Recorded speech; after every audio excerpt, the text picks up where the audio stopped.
I don't know, man. Feels pretty good. No one can beat the big bad Bruins in regulation, except for this guy. Don't flatter yourself. You're probably just that team, you know? That team? Yeah, every good team has that team. What is that team? You don't know what that team is? I know I'm about to react very poorly if you say that team again. Noted.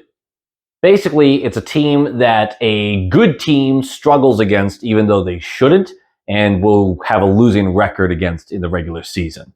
That's what the team means. Holy excuses. Sounds like a bunch of bullshit. I don't think that's bullshit. I wonder who that team is for me. Everyone. Low quality fans of a high quality Bruins team. That's not a dub. That's not. No. That wasn't fun. Even a little bit. The Red Wings, man. I really did. The skit is true. There's always a team. There's always a team. Now, obviously last year's Bruins didn't really have a team till they did, but there's always a team. There's the Senators one year are going to sweep the, Tampa Bay Lightning when one are at opposite ends of the division. The Ducks will sweep, in the regular season, will sweep the Avalanche. It's just one of those things. There's just going to be a team that for some reason, we beat them once, maybe they'll win the next one, be 3 out of 4 against something like that. It's just a thing. It's a thing. It's hockey, statisticals. It happens. I know people want to keep doing the ref thing. I don't know. Maybe it's because I was at work while watching this, so maybe we weren't 100% focused in like we should be. About the game, obviously, not at work. It's very distracting. That work gets in the way. But, you know what we haven't heard a lot this season? I don't care about the rest of this game. I don't care. You know what we haven't heard a lot? We haven't heard makeup call in a lot of our games, personally. Now, I can only watch so much of other teams. So there might be other teams that talk about it a lot. But on the Bruins side of things, during the games, we don't hear makeup call often. And most of these games, we've been doubled up on penalties, I think, 3 times now this year. 3 out of 19 games. They've had literally twice as many as us. The majority of games, I think it's something like 12-7, where the other team... Oh, there's some ties in there too. But the majority of the games, we have less power plays than the other team. Doesn't care. Doesn't matter. I don't care. I think the refs are consciously trying to avoid makeup calls, and they miss a ton of shit, so it seems really one-sided in some of these. That's my excuse. That's what I'm going with. This game got chippy. It was fun in moments, and Detroit can suck it. Does Larry make you feel better? Little Larry. What are you doing, buddy? This game wasn't about the refs, though. I don't think it was. Only team to beat us in regulation. Now they're the only team to beat us in regulation twice. Let's hope they hold on to that title all year. All year. Their hot start is officially dead. They were 4-4-2 in their last 10. They've slid out of a playoff spot, although after this game, with point percentage and everything, they should be back in one. Their new toy, Alex DeBrincat, had slowed way down after his unbelievable start. He now drops to, I think he had...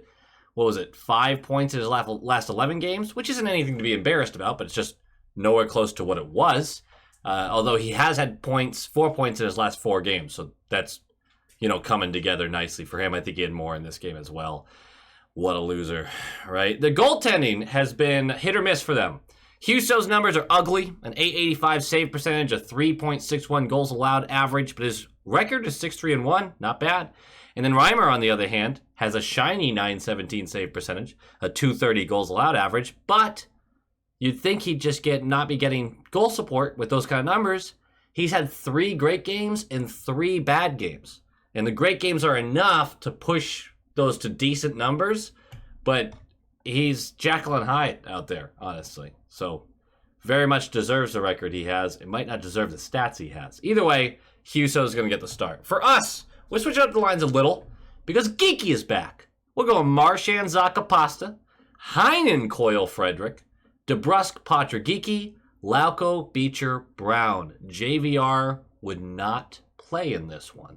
I think that's more about just letting him rest the way they do with Shattenkirk. Speaking of, Lohrei, Mack, Lindholm, Carlo, Forbort, Mitchell. Shattenkirk will not be in this one either. Swayman, the birthday boy. Tough game. He's fallen off of his absolute heater, but I think he's still playing well. Maybe not getting the bounces he needs right now. This wasn't a particularly good game for anyone. It was probably Carlo's worst game of the season, which is a bummer to see. But this one just...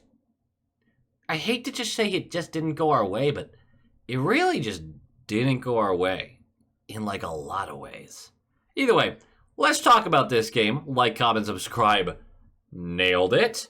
Discord below. Membership below. Plugging stuff below.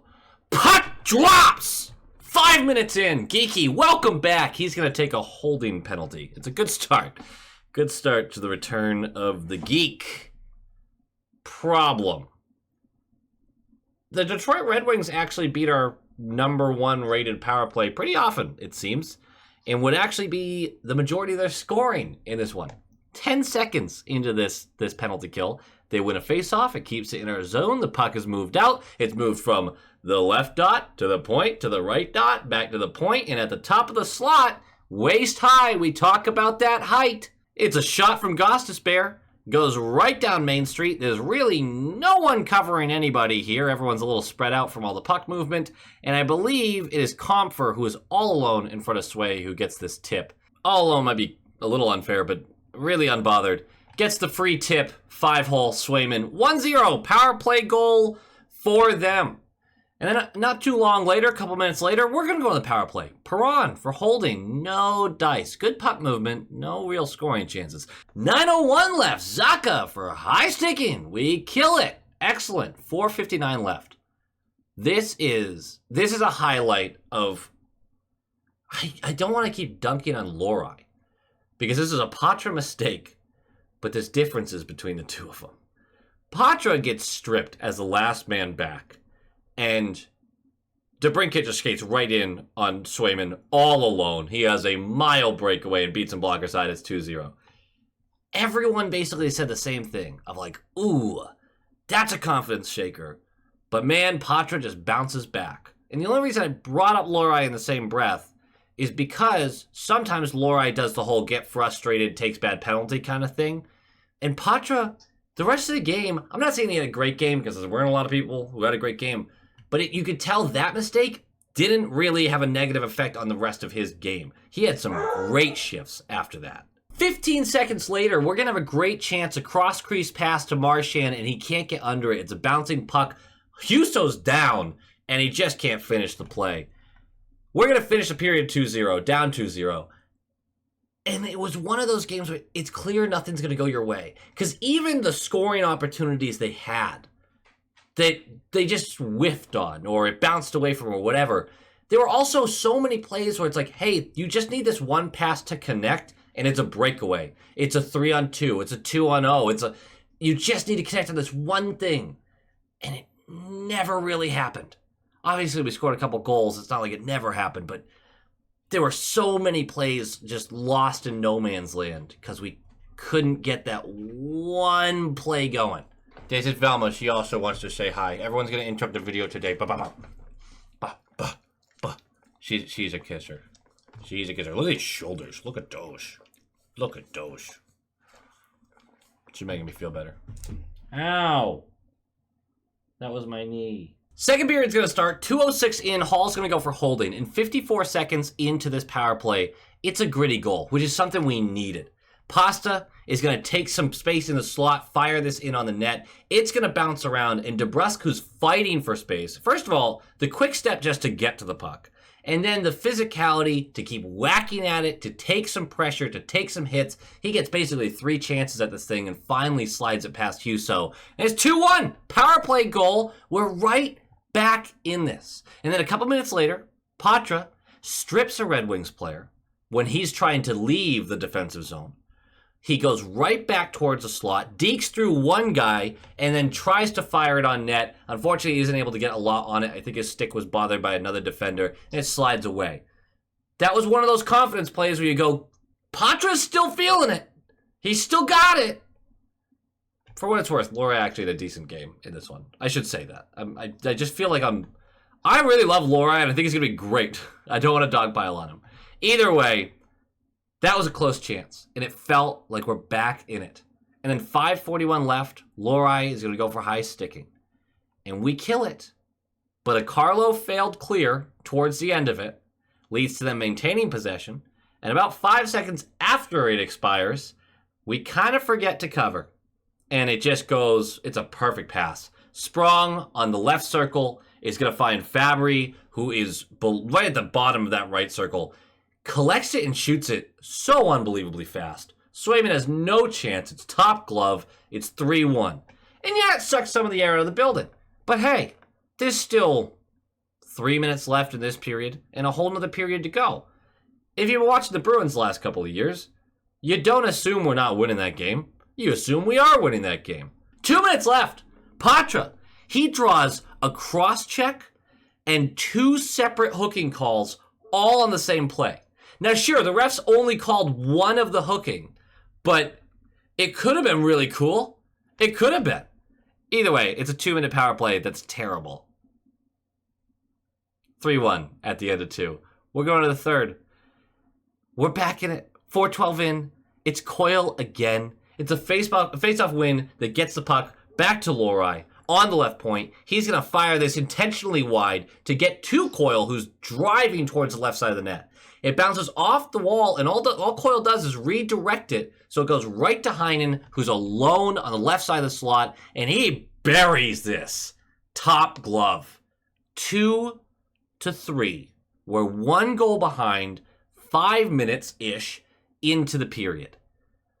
We can do this. Less than a minute later, Carlo goes for hooking, and 6 seconds into that, it's a face-off win by the Red Wings. It goes back to the point. Ghost, the vision was really nice on this. Immediately sees how to get it to Comfer in the circle, in the right circle. I'm not sure even how he manages this, but he flings it to him perfectly. And Comfer collects and looks primed to shoot so quickly that it freezes Forbort, who's in the middle of the slot, because Forbort now has to decide, shit, do I take a step to close out Comfer, or do I continue to back up to close out Larkin? That little second of hesitation is defeat. Too late. Comfer finds Larkin, the pass goes right by Forbort, and I'm not really even mad at Forbort. This is a great Red Wings play. And Fabry just has an open net. Larkin has an open net. I'm mixing up my Red Wings here. And it's 4-2 on a power play goal. Technically their second of the game, really their third, because that other goal came from us not clearing the puck out at the end of a penalty kill. That one kind of cripples you. But 7:24 in, cross-checking on Carlo, penalty kill. 58 seconds later, cross-checking on Marchand. We're going to go 5-on-3 for a minute and 2 seconds. For 58 seconds. And then a minute and 2 of 5v4. And we kill him. It's time. You killed the 5-on-3. Let's go. Time to bring it. And we don't. Sway is pulled with about 4 minutes remaining. I don't even know who gets the empty netter. Someone gets the empty netter. I don't care. I'll tell you. Hold on. I'll just go over to the game. Grumble.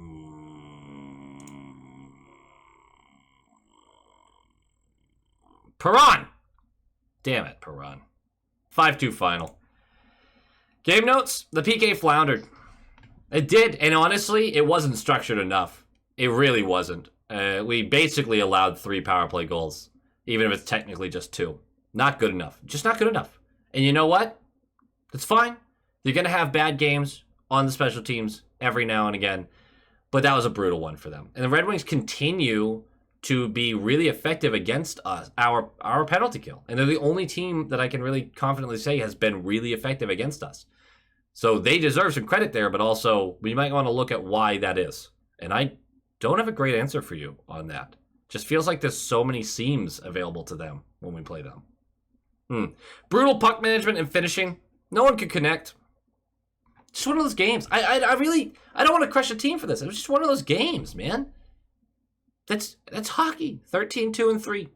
That's hockey. And I know the refs didn't feel super even for portions of this. I know that there were some calls on us that we watched the Red Wings perform that during theirs, the refs were just deep-throating the metallic wind flingers. That's all it was. Whatever. There's going to be games like that. This one, for some reason, it just wasn't nearly as egregious as the other ones we complain about. This one was just kind of okay, they got more power plays than us. But we committed 6 penalties.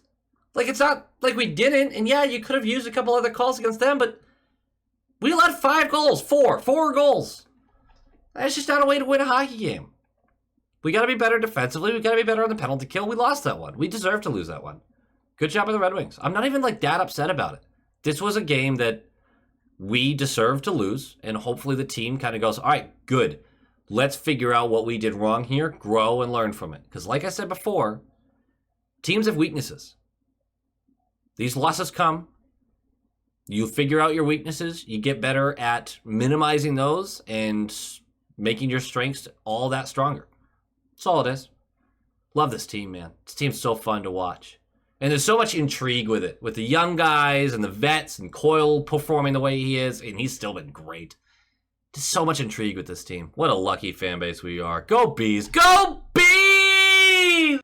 Thank you for watching, guys, and once again, a shout out to our top line tier members, Aaron, Darren Woodbury, Micro Sausage, Breathe In, Breathe Out, Brett Arney, Pincent, The Atomic Lizard, Bradley Johnson, Aaron Adams, Justin Barnard, and Nick Citrullo. And of course, a huge shout out to our all-star tier members. Jason Ozzy Bruin, Thupton Ditashi, Jonathan Harvey, DeKingery, The Only Newts, A Tasty Snack, Jacob Pratt, Doots42, and Jeremy.